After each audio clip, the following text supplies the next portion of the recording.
Highly educated, but cloistered middle-aged bachelor Seligman finds nymphomaniac Joe beaten up and lying in the alleyway behind his apartment. He takes her to his home and listens as Joe recounts the story of her libidinous life. Seligman parallels much of what she has experienced with various methods of fly fishing, his favorite sport. In her early childhood, Joe's father is a tree-loving doctor whom she adores, while her mother is, as Joe describes her, a cold bitch. In adolescence, Joe loses her virginity to an arbitrary young man named Jerome. This first encounter, which ends with Jerome casually leaving her to fix his moat, leaves her disappointed, while Seligman observes that the combination of the number of times Jerome penetrated her, 3 times vaginally and 5 times anally, resembles the Fibonacci sequence. Several years later, Joe engages in a contest with her friend B during a train journey. Whichever of the 2 women has sex with the most passengers, by the train's arrival at the station wins a bag of chocolate. Joe wins after performing fellatio on S, a passenger in a first-class car and a married man,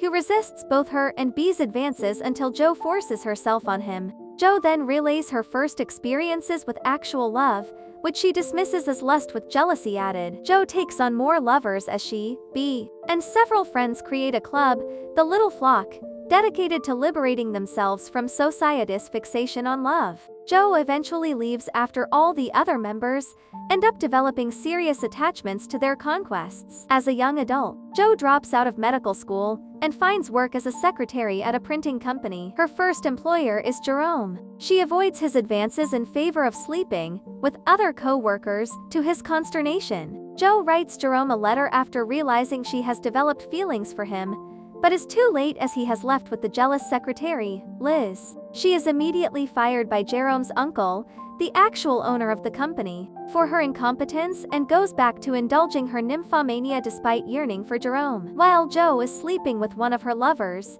H, his wife arrives and admonishes both of them in front of her children, though Joe states in the present that this barely affected her. Joe's next lover, subsequently arrives in the middle of Mrs. H's breakdown. The family eventually leaves, but not before Mrs. H verbally attacks Joe, slaps H, and flees the apartment wailing. Conversation about Edgar Allan Poe's death from delirium tremens reminds Joe of the last time she saw her father. She is the only one to visit him in the hospital as he dies of cancer. He asks her not to slander her mother, who is afraid of hospitals, for not being there. Joe watches her father experience violent spasms and paranoid delusions, screaming for his wife. To distract herself from his suffering, Joe has sexual intercourse with several people at the hospital. When he finally dies, Joe becomes sexually aroused, but is then overcome with depression. After Seligman explains how he feels Bach perfected polyphony, Joe talks about 3 lovers leading up to her cantus firmus.